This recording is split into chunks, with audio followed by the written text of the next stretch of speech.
What's up, guys? Welcome back to another episode of This is Oklahoma. Mike Hearne here, your host, back with another episode, very special episode today. Those of you who are listeners and watchers of everything that we do know that we have a partnership with the Oklahoma Hall of Fame, and it's an honor to sit with two awesome gentlemen today and talk to you about the Oklahoma Hall of Fame. But the partnership that we have today for today's episode is with the Oklahoma Hall of Fame, myself, and Deadcenter. So yes. My co-host today is Mr. Lance McDaniel. A lot of you watching and listening obviously know Lance. Incredible, fabulous man, and has done some amazing things for the film industry in Oklahoma and is continuing to do amazing things. Definitely a huge part of Deadcenter. So I will let Lance introduce our guest today. Our special guest, fantastic. Well, thank you, Mike. We are thrilled to be here. And as Mike mentioned, well, this is the 20th anniversary of Oklahoma City's Deadcenter Film Festival. And so we've been trying to do as many cool, creative things as possible. And one of those is we wanted to partner with the Oklahoma Hall of Fame, because the Oklahoma Hall of Fame is the highest award that is given by our state. And what's great is Mike's This is Oklahoma podcast is now in partnership with the Hall of Fame. And so I've seen a lot of the different Hall of Fame members. Well, so when I approached Shannon, I said, hey, we've got a Hall of Fame member here that's a part of the Deadcenter family, Gray Frederickson. And she's like, oh my God, we've been dying to talk to him. And I was like, well, great, could we do it as part of our own 20th anniversary celebration? Mm-hmm. So we're thrilled to be here. And so it is my very great honor to introduce Gray Frederickson. And Gray is a producer that worked for many years in Hollywood and has come home to Oklahoma and basically helped start the film industry here, and then started a film program that trained most of the people that work in the film industry here. And so there is really nobody that works in Oklahoma film that doesn't have some sort of gratitude towards Gray Frederickson for the impact he has made. So Gray, thanks for joining us. Well, thank you. I'm sure it's nice to, I guess, just be in your hometown talking about things that you love doing. It's a real treat. Yeah. I came back here, it's been 20 years since I moved back here. And I really wasn't sure what I was going to do. They wanted me to come back and, the lieutenant governor at the time was Mary Fallon, and the governor was Frank Keating. And they were coming to California to promote Oklahoma as a film destination, filming location destination. And they'd come out and have big parties for all the Oklahoma people. Spent a lot of money and then go back. I said, but guys, you're preaching to the choir. You need to get the other people to come to Oklahoma. Oklahoma people will come to Oklahoma. Yeah. And so they said, well, why don't you come back and run our film commission? Because we did Twister in Oklahoma, and it brought in $13 million to the state. And they said they use a multiple of 3. Yeah, someone pays for salary to somebody, they take that salary and pay for rent, and then the guy that owns the place takes it and pays for the car payment. And so they multiply it by 3. So it became almost $40 million circulating through the state, clean energy that didn't do any damage here. They said, we want more movies coming here, and why don't you come and run the film office? And I couldn't do that because they couldn't afford to pay. Just getting right down to it. That's exactly what it was. It would have covered my wife's credit card. But Ackerman McQueen Advertising Agency, who I knew them very well for years, said, we want to promote Oklahoma. We'll pay you for 2 years to come back here and help promote the state. So that's what initially brought me back here. I had no idea what I was going to be doing. They gave me an office up in Ackerman McQueen, up in that black tower. And I was with this wonderful guy, Lee Allen Smith, who introduced me to everybody. He knew almost as many people as Lance McDaniel. No, he is the king. And but I didn't know what I wanted to do, and I got a call from David Boren, who was president of University of Oklahoma. And he said, come down here and teach your old alma mater. And so I went down, I met with them, and there was a guy named Andy Horton who was head of the film program at the time. And I said, I've never taught. I don't know how to teach. He said, no, we'll give you a teaching assistant. All you have to do is just sit up there and tell stories. And basically, the first day I walked in, it was one of those stadium seating things. There was probably 100 people in there. I got this is a big class. And I had a teaching assistant who was taking the role and doing everything for me. And that's kind of how I started. But I tell you, first of all, I had to drive a long way to get down there. And the classes were at night, and I was falling asleep driving home at night. And it was hard. It just was, I wasn't loving it. And I remember having lunch one day in the faculty club with all the film professors. We were talking about movies and stuff. And I said, so what movies have you, well, we haven't done any movies. I said, what sets have you been on? Not one of them had ever been on a movie set. The teachers, teaching. And I'm thinking, well, if you're going to teach movie production, you should probably have some background or knowledge in that. And I got a call from Oklahoma City Community College. The president at the time was Bob Todd. He said, that's what we do. We train workforce development. Why don't you come here? And so I went there, and for the first few years, I worked out of a closet. I got a company, Sunset Rentals in Hollywood, to donate us a bunch of their old used equipment. And they sent it in a truck, and so we had some used lighting equipment, and we bought one camera, and we bought a video camera. I said, video, you gotta buy a film camera, you gotta buy an Aeroflex or one of the big cameras. I said, it's not gonna be film, it's all gonna be video, it's all gonna be digital. Oh, no, it's not. Film will never go away, never go away. We now have about 50 digital cameras. And no film. No. I bring out rolls of film and show it to my students and say, "This is how they used to make. They used to put them on this stuff here." So that was 20 years ago. That's what I've been doing for 20 years. And we were just talking. He came in my office one day. I'd forgotten that I had an appointment with you. I'm lucky I showed up. I'm lucky you showed up. He had come in from New York. I said, oh my God, he came all the way from New York. And I didn't remember I had this appointment. And I immediately fell in love with who doesn't fall in love with him. Right, yeah.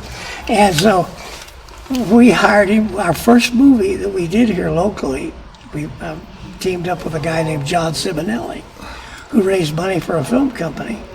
And we made a movie with Burt Reynolds in Hollywood called Cloud 9. And Lance came out and just took over that movie. Well, how it started was so Fritz Kears called me and said, hey, I hear you're getting into movies, and you should call my friend Gray Frederickson because I think he's about to make a movie in L.A. So I called you. How'd you know Fritz? From Jennifer, his wife Jennifer. So his wife Jennifer and I were friends, family friends, and so he heard from. He was like, Jennifer told me that, and we still are great friends. And so I called Gray. We have a nice talk. He goes, well, great, come in today. And I said, oh, I don't live here. I live in New York. He goes, well, I'm not hiring someone from New York. I'm hiring someone from Oklahoma. And I bought a ticket and I flew in the next day and called and said, I'm in Oklahoma. Can I come see you? And it was the greatest. It was awesome. We had a wonderful conversation, and then I got hired on Cloud 9. Went out to L.A. And then we came back here and started making movies, and been doing it ever since. He became a first assistant director, which is a thankless, horrible job. It's a fancy title. It's terrible. It's a terrible job, and it is. I think first AD probably is the toughest job on a set. Next to maybe script supervisor. That's a hard one. Yeah, he was great, and immediately took to it. And we made a little movie in the woods, horror movie, and then you worked with us on 2 or 3 The Hunt, more. Yeah. and then we made Surveillance, then Souls Midnight, then Fingerprints. And there was no crew here. We were bringing people in from Tulsa, and we started training people. Yeah. And then our college, Oklahoma City Community College, with the courses we started teaching, we now in Oklahoma, 20 years later, have probably at least 3 deep in crew. Maybe, maybe more. Oh yeah.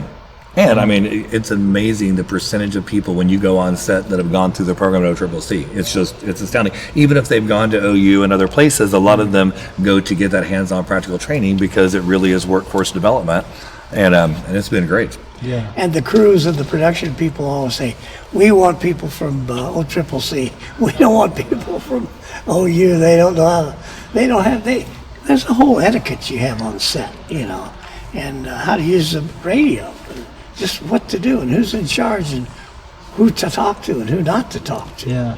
Well, so Mike was telling me he has a fun family connection with you that goes back to your early career. So why don't we? Really? Yeah. So I told my dad that I was interviewing you today and showed him some of the movies that you worked on, and he first of all he said that my granddad, who's not with us now, he said that my granddad's favorite movie was The Good, the Bad, and the Ugly. Oh yeah. And he said that back, spaghetti westerns were huge in the UK. I didn't know if you knew that, but they were massive, and that was one of the things he wanted to ask was, did you realize how big they were back in the UK? No, at all. we didn't know it. We knew that the first two had done very well. Fistful of Dollars and A Few Dollars More.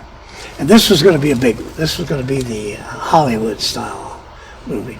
But we still were shooting with no sound. People were dubbing it. It was a crazy set.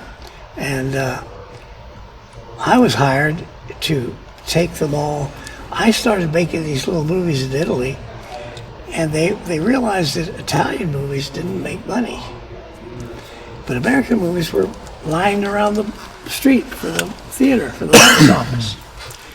And so they realized Italians, they changed their name to American names, and actors changed their names to American names, and they started passing their movies off as American movies. And I became the go-to guy to make American Italian movies. And I'd bring them over we'd shoot in New York City or Grand Canyon or Miami Beach or some landmark, Gold Gate Bridge. They loved the Gold Gate Bridge. Shot a lot of stuff in San Francisco. And I was hired, they said, there's a shooting a Western down in Almeria, Spain. Another one of those spaghetti Sergio Leone Westerns. Alberto Grimaldi was the producer, and he called me. So I flew down with him. We flew down together and arrived on the set. I met Clint. And Clint and I were the only single guys on the movie, and we just hit it off and became friends. And we were going to take the movie to Monument Valley. Mm-hmm. And we had a scene with a bridge that blows up. And when we blew up the bridge, nothing happened. It just a couple of things fell off the bridge. So we did it a second time, and it still didn't blow up. So Sergio Leone and Grimaldi brought in special effects guys from Italy to Spain. They said, it'll blow up this time. By this time, we're all yawning. Yeah, right. Nobody's paying attention. And that thing blew.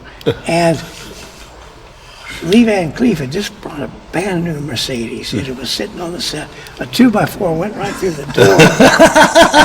He said, oh my God. We were diving for cover. There was nothing left. And I looked over at the cameraman, and he was standing there like this. He'd been looking up at the sun.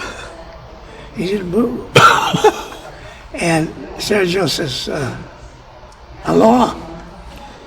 And they started calling out, camera one, niente, nothing. Camera two, camera three. Not one camera got the explosion. The guy had hit the thing. So the whole thing was blown up, and it was like a $100,000 bridge, and a month or 2 or 3 weeks to build it. So they didn't come to America. And so we just stayed in Spain. But Clint and I became friends, and I remember him telling me, he said, I think I'm going to be a big star someday, and I'd like you to be my producer and president of my company. And I'm thinking, yeah, right, this guy. I've heard this many times. I don't think, saying this. You've heard this many times before. I'm not counting on that. Yeah.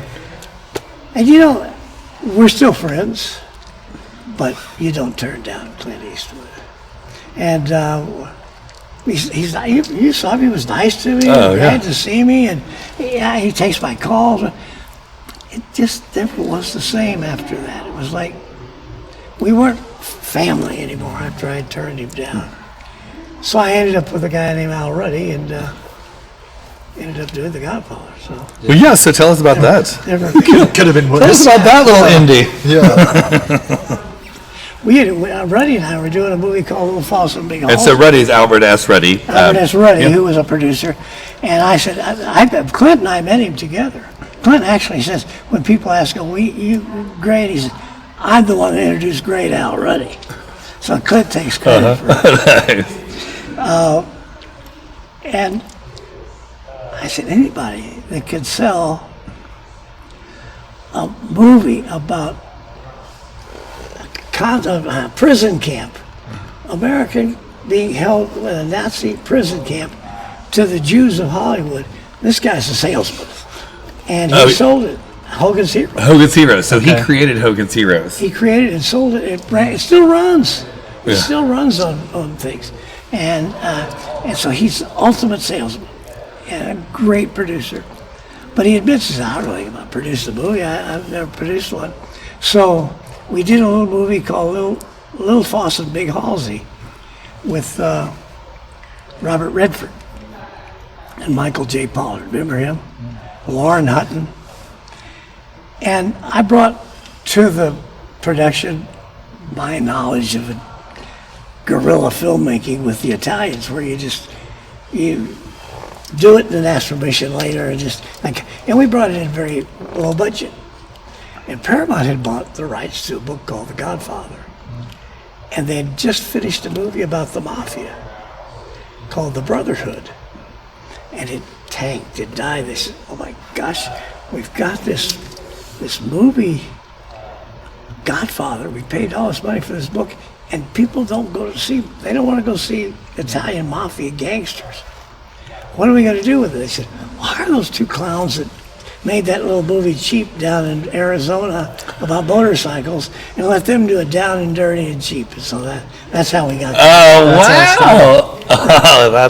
Well, yeah. So then, tell us how it was coming about to work with Francis, because that really then became your Well, partner. I'd known Francis because of all my Italian experience.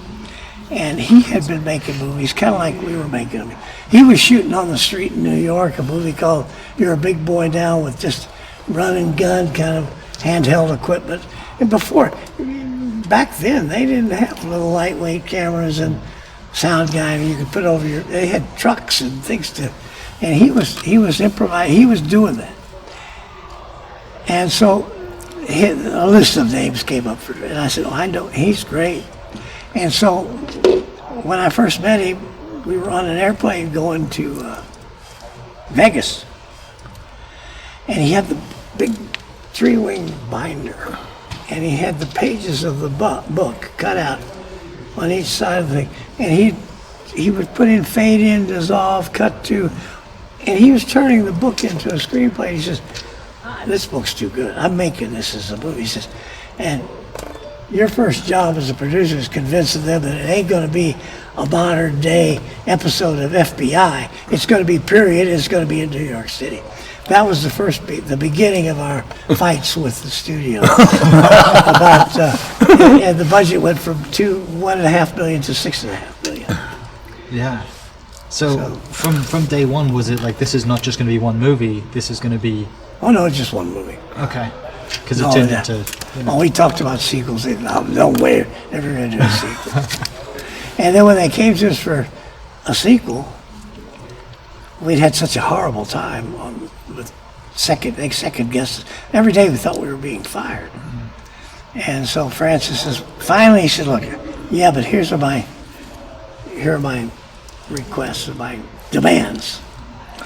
And it was that Paramount, the executives, Bob Evans, who was president, none of the executives could ever come on the set. They had no say over how the movie was. He had final cut, he had final everything. Yeah. And as a matter of fact, it was so fun. We were prepping in Lake Tahoe up in Northern California, and we had everybody there. We had the cast and the crew, and they were building sets. And Francis walked in the office one morning and said, "We got the cameras, and we got the crew, and we got the cast. Let's just start shooting." I said, we don't have a green light yet, Francis.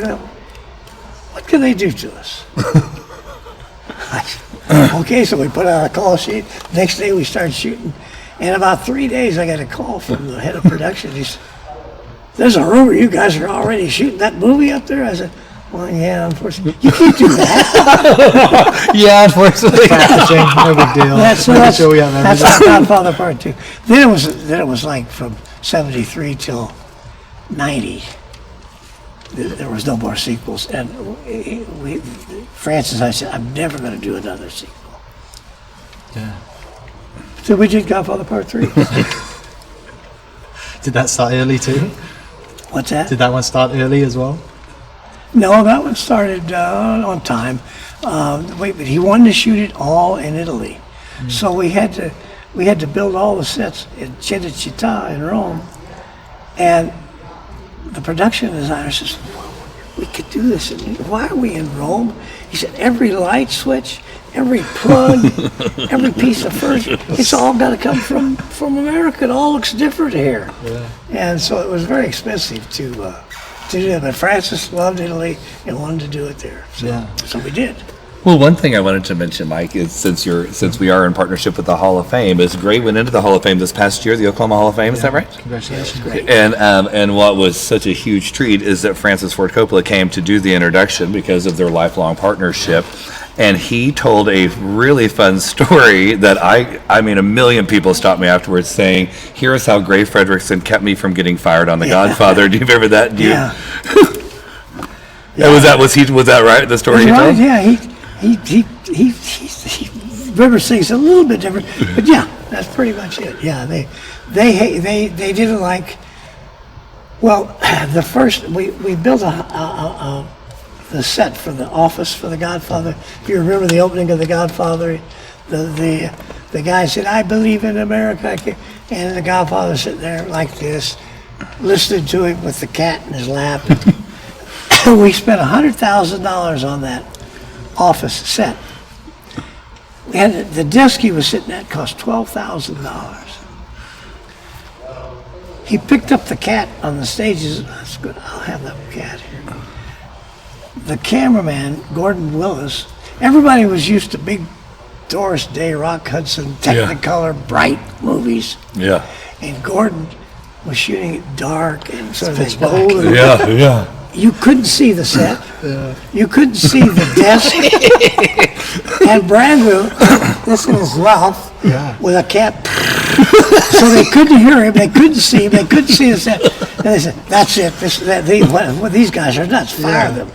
And so from then on, every day we'd write. Francis say, "Are we still here?" I said, "Yeah, we're." He said, "I'm forming WU Productions just in case." We get fired. It's called Washed Up Production. And but we never got fired, but it came close. And I heard from Albert Ruddy, who we were talking about, said they've had it with him. And they've got this editor, Aram Avakian, who was Francis's friend that he brought in. Aram Avakian every night was calling up saying, he's missing it. He's not getting it. I could do a better job. He was dynamiting him, his own editor. I said, they're gearing him up. They had the studio in Ruddy said, look at Aram Avakian's movie. He had made a little movie. Some little indie movie was it. And so I told Francis, I said, they're thinking about replacing you with Avakian. He said, what should we do? And I said, well, let's on Monday fire him. Because they won't shut you down at the beginning of the week. If you fired him on a Friday, then that gives them a whole week to turn around. So they had to keep Francis on, so we had a whole other week we could keep shooting. And so Francis said that I warned him and told him to fire him in the beginning of the week so Francis would get to continue. So he gives me credit for saving his Keeping job. him in the job. Yeah. And then there were a couple other times they were going to do it too. The Ruddy almost got us fired because he made a deal with the Colombo family. And that the head of Paramount, Charles Bluedorn, who owned Gulf and Western, and they were a big conglomerate that had sugar factories and things all over the world. And he was already a little questionable. And it came out that the Godfather people made a deal with the organized crime family. He said, oh my God, I'm going to be ruined. My company stock's going to go down. So Ruddy saved that one. Ruddy kept us from getting fired. Yeah. But it was, the whole experience was very unpleasant, and every day we didn't know if we were going to make it through the day. So Godfather II was not like that. It was our movie. Yeah. So On the cast, like, I mean, that was one of was that Al Pacino's first big break? Like, did he have many credits before that? he had done something Park, Needle Park, Panic in Needle Park. Well, had he done Serpico or? No, that was after. Okay. Panic. He'd done a Broadway show called Tiger Wears a Necktie, and he had done a movie called Panic in Needle Park, a druggie movie guy. But they didn't want him. They wanted movies. They wanted Ryan O'Neal, and they wanted Edward G. Robinson. They wanted Hollywood. Someone movies. gritty like Ryan O'Neal. Well, I tell you, They did not like our casting, and they didn't want Brando. Brando had a terrible reputation. He was broke. Pictures weren't making money. He was trouble on the set, and Francis had to get on his knees and beg him to take. He took a little camera, Super 8 movie camera, and shot a little test with Marlon. And that's when Marlon dressed up like an old Italian and patted and put a pillow in his thing and put cotton in his cheeks and acted like the old. They said, oh, well, he could do it. So that's how he got the job. well, I tell on you, set, that mouthpiece that he had to wear on set was It a was big deal, It was right? a dental implant, yeah. Not an implant, an appliance or whatever. Sure. Dick Smith, the makeup guy, had that made for him. Well, so something that we had talked about earlier that we wanted to talk to you about was obviously the Apocalypse Now was one of the greatest movies of all time. And you've just done so many awesome movies that we could be here all festival. But what we really wanted to talk about was you decided to bring a super iconic book to life and bring it home to Oklahoma. So can you tell us about the process by which you brought Francis to know S.E. Hinton's book and produce The Godfather? I'm sorry, to produce The Outsiders. Outsiders. Yeah. We were doing a movie called One from the Heart. We were shooting it in Hollywood. And Francis got a book sent to them by an 8th grade class from a school in Ohio, and said, "Dear Mr. Coppola," and it was signed by all the students, "we think you should make this book into a movie." And so he says, "Anybody know this book?" And so he gave it to us to read. Fred Roos, my partner, and I, we read it. And Fred said, "Hey, great, it's your home boys. It's all Oklahoma." I said, "I know." So we went to Francis. He said, "Well, what do you think?" I said, "Yeah, it's a good book." And we could do it. One from the Heart was out of control. It was big, costing a fortune. I said, "We could shoot this in Oklahoma. A lot less money than we're spending on One from the Heart." And I said, "It's written by an Oklahoma person. It's set in Oklahoma. I'm from Oklahoma. Let's make it in Oklahoma." So that's how we ended up here. Yeah. And he fell in love with Oklahoma, and he liked it so much that he got the rights to Susie Hinton's next book, another book called Rumblefish. And at the end of when we were filming, we were doing pickup shots for Outsiders. In the morning we'd do some Outsider shots. In the afternoon we'd be Rumblefish. And the actors, Matt Jones, said, "Which movie am I doing right now?" I don't know. It was crazy. We were doing 2 movies at the same time. Yeah. How did it feel to come home and record shoot a movie like that in Tulsa? It was great, except Tulsa wasn't my home. My home was Oklahoma Sure. City. But it was great to be back in Oklahoma. And unfortunately, my mom had already died. And my dad had moved to Palm Springs.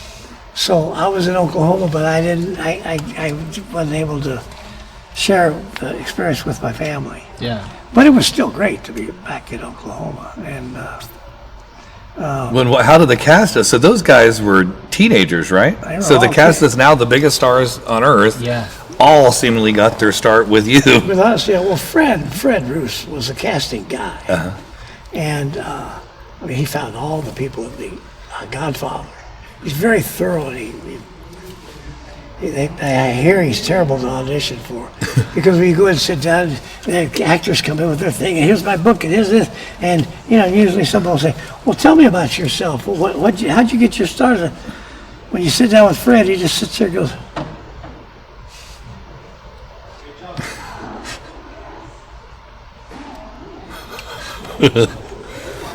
And the actor's like, I was a kid too, because they were kids. yeah, weren't they're they? kidding. Well, yeah, that was his MO. Yeah. And That's interesting. yeah, Well, because a lot of them, weren't there? There were a couple. Leif Garrett was a star at the time, right? So there were a couple, or He not was a a star, he was a music- musician. he was a There were a music. couple that I'd heard of, but I feel like the rest of them, Tom Cruise had only been in Taps. He'd been in Taps. Matt Dillon had done, what had he done? He'd done one picture. One of the Bad News Bears or something like that. Pretty Darling, Little Darlings. Little Darlings. Yeah, I love that movie. Tatum O'Neal. The Diane Lane had done that thing with Europe with the kids running away. What was that called? Not Red, but She was. They were in Venice. Remember, she and this little boy take off and. I can't remember hers, Diane Lane's. But yeah, but they were all pretty fresh. They were all. No one knew who they were. We had a soccer game one day with the local girls' school. They got bad because they brought in ringers because they brought in all the stunt guys to help them. And stunt guys were, they were good. But I remember sitting there and there was this one lady said, "Who's that guy? He's pretty good. Who's that guy?" And someone sitting next to me was tough. "Oh, he's nobody. His name is Tom Cruise." She said, "Is he one of their stars?" "Yeah, he said it, but no one knows who he's Tom Cruise." But so he played. So Tom Cruise, when Rob Lowe just came out with the book, right? And Rob Lowe's book, he says Rob that at was the Soda time, Pop. Rob was Soda Pop, and he said that at the time, all the other kids and him were playing, and Tom Cruise was super focused and wasn't no wacky hijinks there. Yeah, the hotel we shared, I was on the same floor with all the kids. And we By come choice? over. Yeah, by law. That's true. The girls were on the floor, lined up along the hall, waiting to get in. They were knocking on doors, and the guys opened. "All right, you come on in." They were shooting fire extinguishers through keyholes in the doors. It was a rowdy. I finally moved out because I couldn't sleep because they were up partying all night long, and they were wild parties. What's his name? Roadhouse. Oh, Patrick Swayze. Oh, Patrick, and He was the oldest brother of the family, Yeah. right? Yeah. God, he was awesome. and the only person that you never saw was Tom Cruise. He was always off by himself. He's either working out, or he's reading, or he's studying. He never hung out with them. He never did anything. And we all said, that kid's going to be, he's going to make it. Well, because his acting in it, everyone is great in it. Ralph Yeah. Macchio, C. Thomas Howell, They're all every, good. every single person in it gives an iconic performance, and so he doesn't really stand out, but everyone now talks about how he was very different. Totally not part of the pack. Yeah, it's amazing, isn't it? To see I rewatched it last night, and it's like he doesn't have he doesn't have a giant role. He comes in every now and then, doesn't he? But you're like, that's Tom Cruise. There's a baby. Yeah. But you mentioned Apocalypse Now. Like my dad said, he was 16 when that came out, and he'd never seen anything like it. And that was like, you got that scene with the Valkyrie scene. Everyone's flying in, and the music's blaring, and That was rockets the are going first on. time that surround sound was Yeah. introduced. It was Walter Murch designed that whole thing, and so Francis, it's gonna be cool. We'll have the helicopter. You'll hear them coming over from behind you, and now everybody has But, it now. yeah. It didn't exist back then. Yeah, to hear one of those helicopters is great, but to hear 10 of them Yeah. coming over the top of you. Well, so tell him. So the Hall of Fame, and you mentioned this earlier, Mike, when we were talking. The Hall of Fame also has a series of books, the Oklahoma Hall of Fame, and they are writing a book with you about your life. But I got to read a precursor of that when I worked for you in 2004. So a handful of years, so You know 16 what years happened? ago. When I came Still back working on it. in California, no one cares who the hell I am. I'm a That's the real reason tiny, you come too, right? yeah, right. I was a tiny fish in a giant ocean there. Yeah. And Hollywood is a young people's business, so they said, what? They didn't even know what Godfather was. All the new studio heads, all these young kids, they all looked like they were 14. And the agents and the studio executives and the young directors. And no one was saying, oh, God, you should write a book. So when I came back here, after I've been here a while, people would say, you should write a book. You got great stories. And so Lee Allen Smith, this guy that I was sharing an office with, set up a lunch with me with a guy named Bob Burke. Mm-hmm. Bob Burke had written a book about Wiley Post. And he knew me because my dad was a partner with Wiley Post. He raised the money for Wiley Post's flights. And he was his manager. So he had written about my dad in the book, so he knew who I was. And he said, I'll write your book. That's what I do. I write books for Oklahoma people. I said, cool, you can write it. And he said, just start talking into a tape recorder and then give it to my girls in the office and they'll transcribe it. And that's how we'll start. And so I did that. And then I gave it to the girls in the office. And I started reading it. And it said,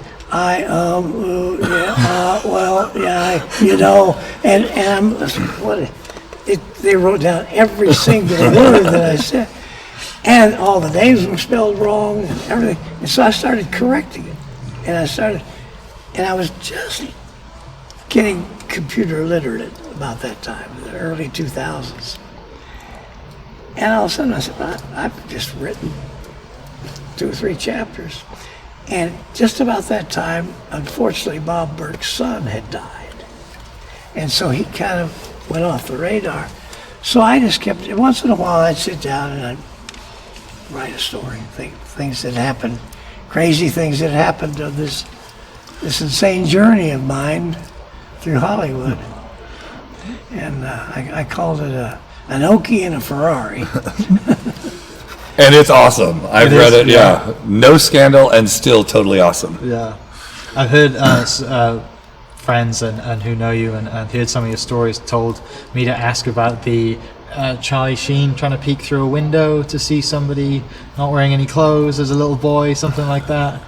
Does that ring any bells? That was on Apocalypse Now. We had 3 little, we were on a little sort of lake by the river where we were filming. And Charlie, Martin and Janet Sheen, and the 3 kids, Irene and Martin, Emilio and Charlie. Emilio and Charlie, were all in this little house. And then next door I was with my girlfriend, and then next to me was Marlon Brando. Pretty salty house. Yeah. Neighborhood. Not a bad neighborhood. Just going to grab some milk real quick. Yeah. And Brando showed up late. I mean, he didn't work for the first few months. And it was miserable because it was very humid and sticky and uncomfortable and no air conditioning and terrible food and bugs and matter of fact, we hired our own chef and brought in our own freezers and set up our own kitchen, and it was still bad. I lost so much weight. And I remember one time I said, I'm just going to have a salad. And I'm sitting down and the lettuce started moving. It was a bug moving. And I said, that's it. So I went home and I had Chef Boyardee. Remember those? Of course. I got the can, and I start opening the can, and bugs come crawling out of the thing, out of a sealed can. How'd they get in there? I don't know. So that's what we were dealing with. It was very unpleasant. But we got to about once a month, we'd get R&R in Hong Kong. And we'd get on, it was like an hour flight, and we'd fly to Hong Kong and stay at the Peninsula Hotel with wonderful hot baths and clean sheets. And right downstairs in the lobby was a See's candy store. And See's chocolates are my favorite. And so I would buy 2 or 3 boxes of See's and bring them back, and then I would ration them off to myself. I'd keep them in the refrigerator, and everybody knew, don't touch Gray See's, because you can't, on the next trip, there was no way of, and so every night I'd have one piece. I'd say, should I have a second? It was like, it was heaven, having this chocolate. And Marlon Brando had just arrived, and we were friends because we'd done The Godfather, and we'd worked together on a movie years before called Candy. And so I had known him from that. And so I guess if he likes anybody, he liked me. He was always nice to me. I came home, and Wednesday night, they had a show called Rich Man, Poor Man, TV series. Nick Nolte on TV.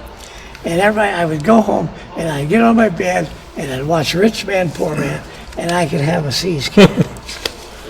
So I came home, and I walk in the bedroom, and there is Marlon Brando and my girlfriend sitting at the foot of the bed playing backgammon.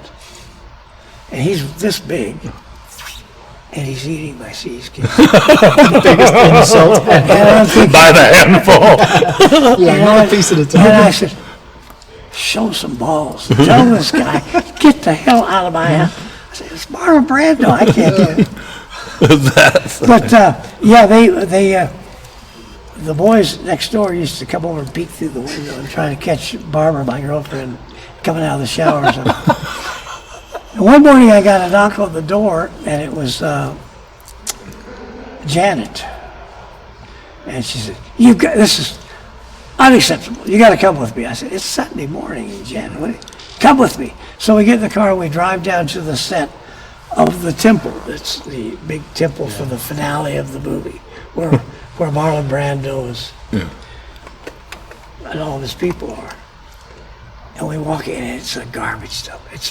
And what the art department had done is they had gotten the garbage trucks in Manila to come out and dump all the trash on the set, because he said it wanted to be authentic and have the feel of just being. And the smell.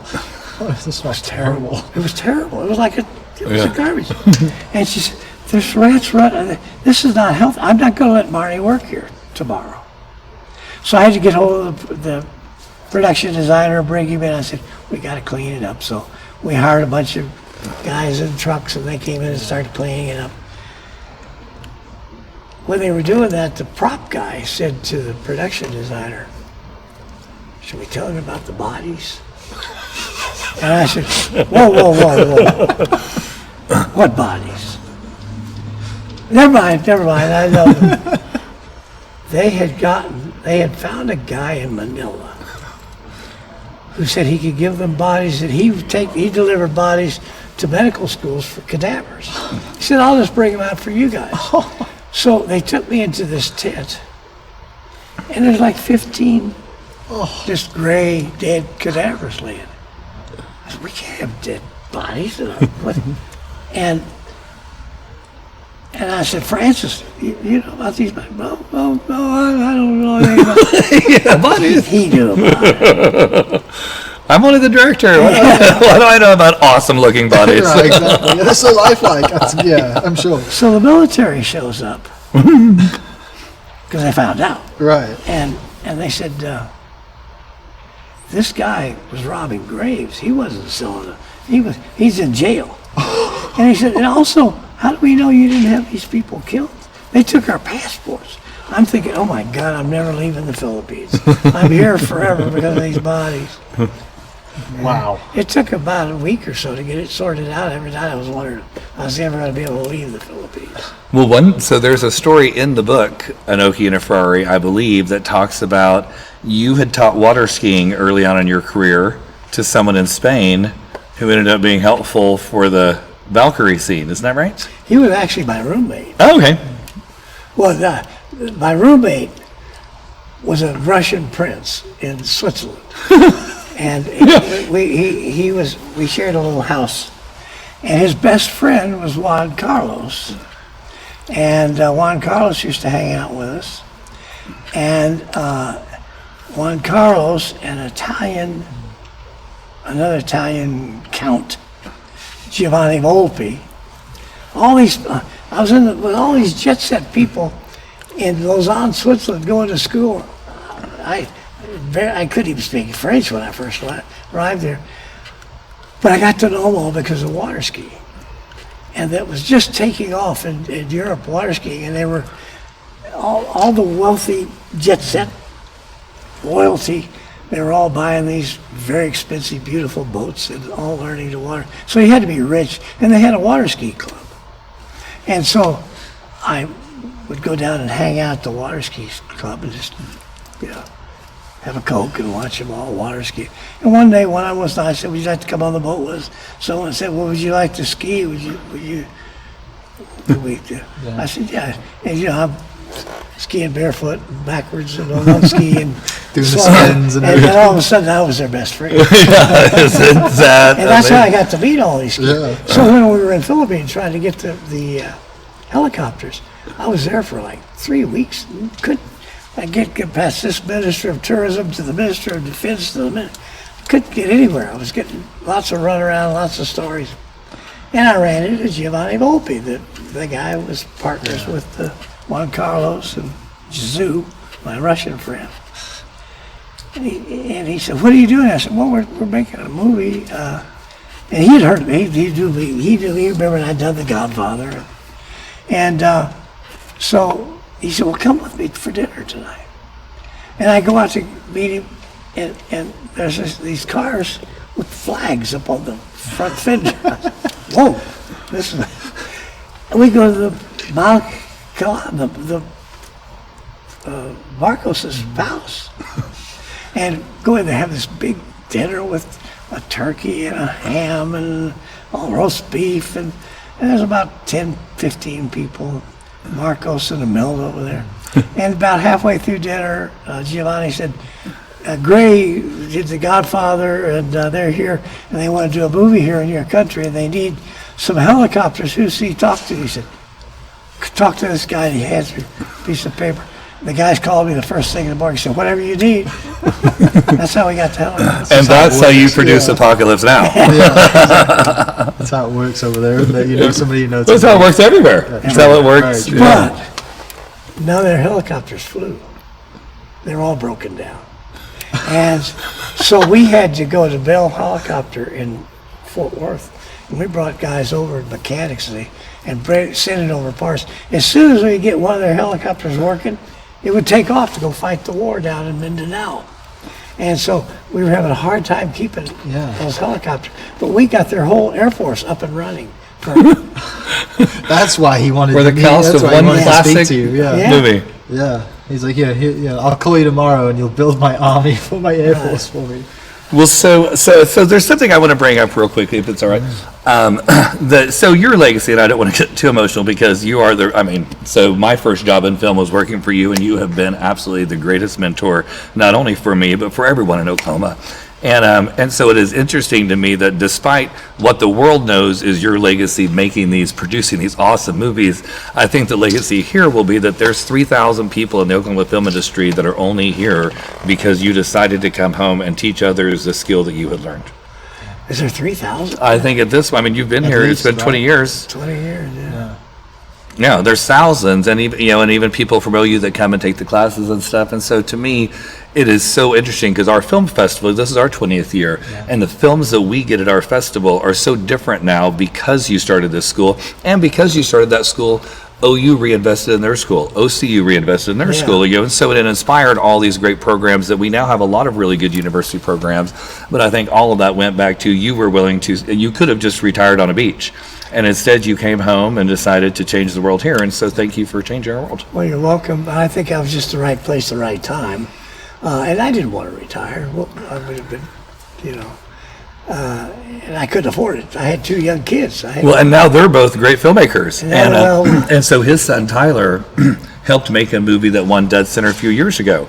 He still has a picture of you and him on his dresser. Oh, nice. Yeah. Well, he was my assistant on a couple movies, but then he and he's part of a film company that made a movie called Even in Death that won Best Oklahoma Film a few years ago. And then your daughter, what's she up to now? She works for Skydance. Okay. And Skydance is owned by Ellison, and they do all the Tom Cruise and Mission Impossibles and the The new Top Top Guns. Yeah. And then they got a lot of television shows. And she's the senior office production coordinator.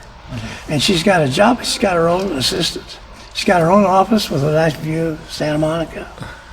And so I was talking to her one time. She's coming back here in a couple of weeks. I'll get to see her. And I was saying, so do they know your connection to me? She says, no one knows who you are.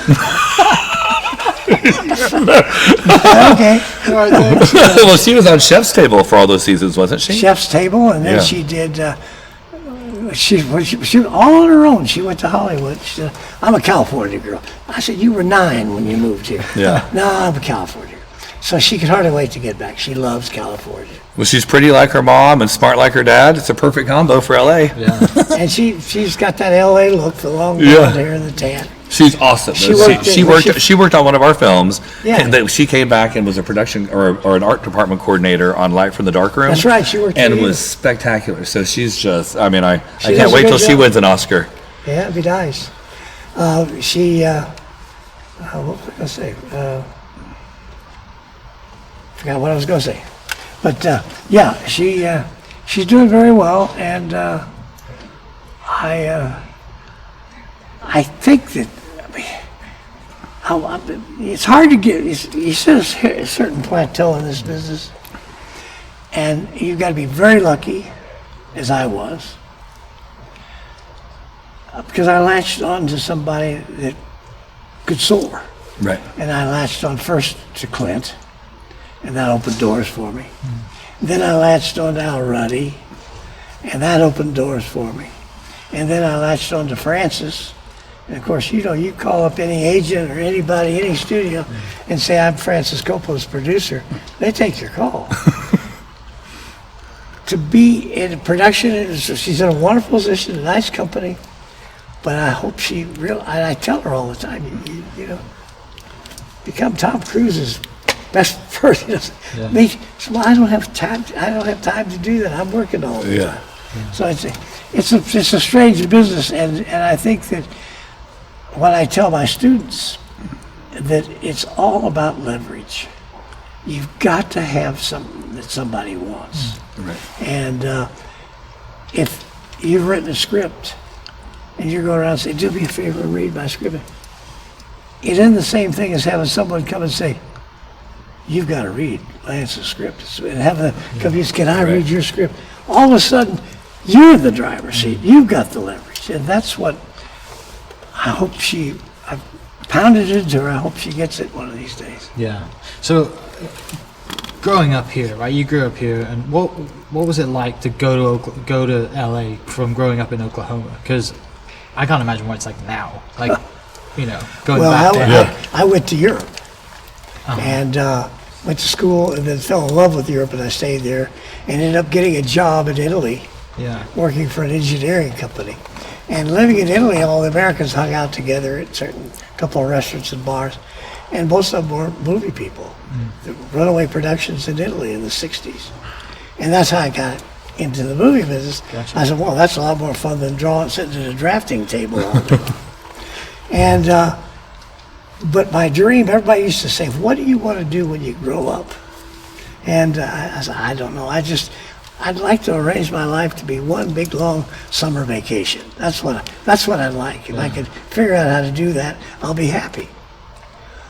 When I went with Clint back to LA, and I got off the airplane, and I could smell the orange, and it was January, and the sunshine, and the orange blossoms, and the shiny cars, and the beautiful girls in bikinis, and I said, this is it. I have died and gone to heaven. This is and I said, if I could live here and make a living here, and all I need to do is make a living. I can just make enough money to live here.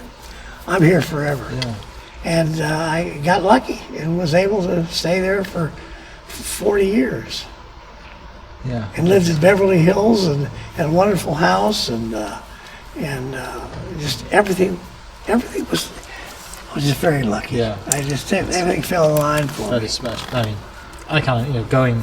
It's you're not going there fresh, right? you went to Italy and you learned all your things and got in. Well, I came there with Clint. That's what I mean. Yeah, not like going there fresh, like. No, I didn't. Just graduating university. I didn't come in on the bus and say, "Where's the Y?" Yeah. Yeah. Which is great experience to have. Do you wish some people would do that now? Some like people coming out of OU that are in school, or people A lot of them are that doing teach it, now. yeah. Are they going to Europe instead, or is it? No, they're not going to Europe. They're No. going to Hollywood. Yeah. A couple of kids from Well, no, you can't. You couldn't get a Payne. permit. You couldn't get a visa. You couldn't get any of that Lance stuff. now. did. Matt Payne. Yeah. Rachel Cannon. Rachel, Daniel Schaefer. There's a lot of. There's a lot of people. A lot of our former students are out there now doing things. And OU students have actually. There are probably more OU students that go to LA to work than stay here. I mean, so They all they're- go out and work with Hunt Lowry, Hunt Lowry, and yeah. Mickey Liddell. they work with Mickey. I think some of them, yeah.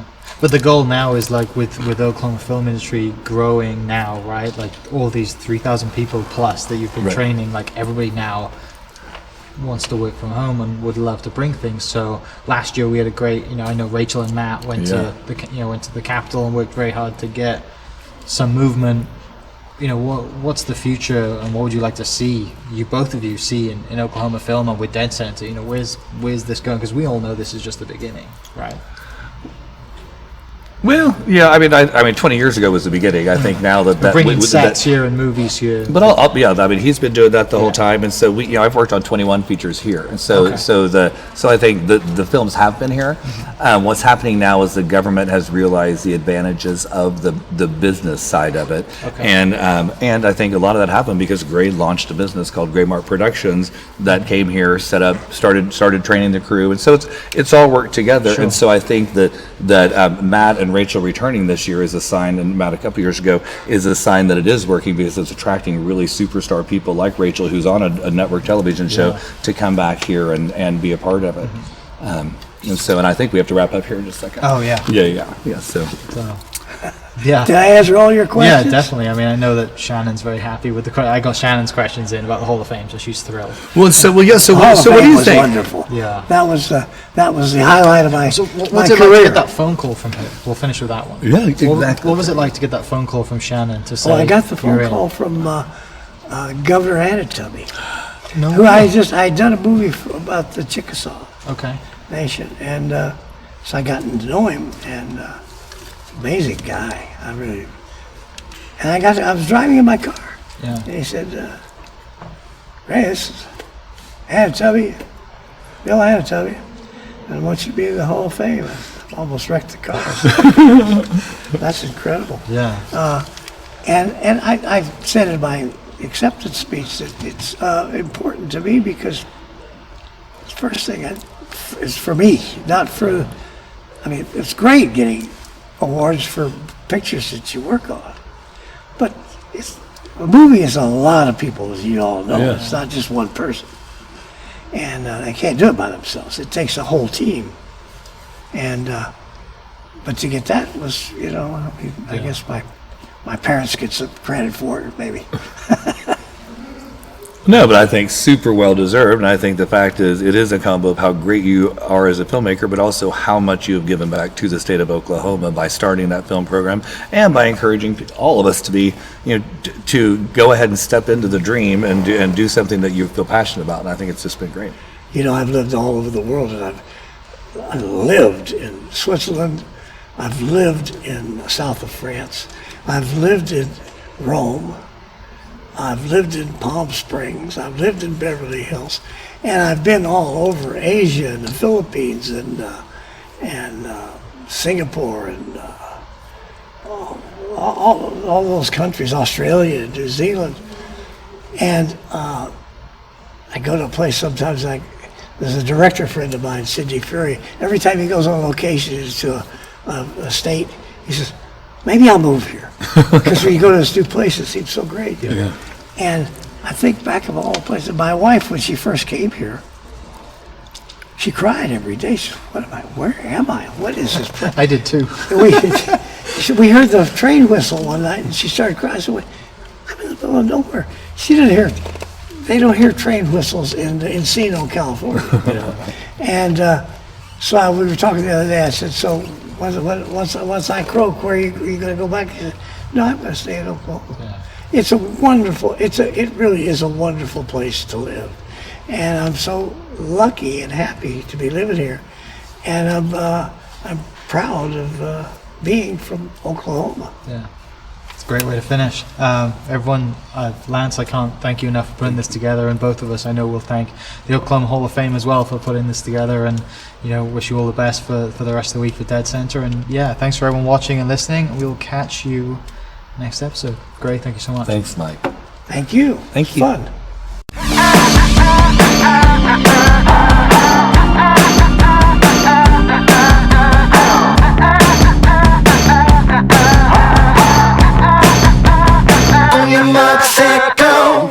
This podcast was presented by the Oklahoma Hall of Fame, who've been telling Oklahoma's story through its people since 1927. Follow them online at oklahomahof.com and definitely on Instagram at oklahomahof. Catch you next episode. Cheers.